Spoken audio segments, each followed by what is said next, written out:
Praise the lord.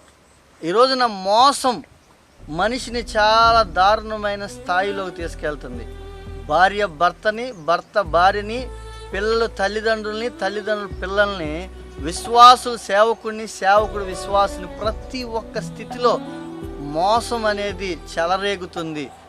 దారుణమైన విషయం ఏంటంటే, ఒకరిని మోసం చేస్తున్నాను అనుకుంటున్నావేమో కానీ నిన్ను నీవే మోసం చేసుకుంటున్నావు.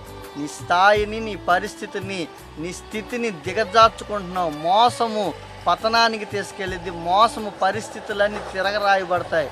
ఏ రోజైతే నువ్వు యేసు క్రీస్తు వారి దగ్గరికి వస్తావో నీ మోసపు జీవితము మంచిగా మారిపోయి, మనిషిగా మారిపోయి, అనేకులకి మాదిరిగా మారి, అనేకులు మంచిగా మానవత్వంతో దీవించబడతావు. అట్టి కృప దేవుడు నీకు దయచేయను గాక.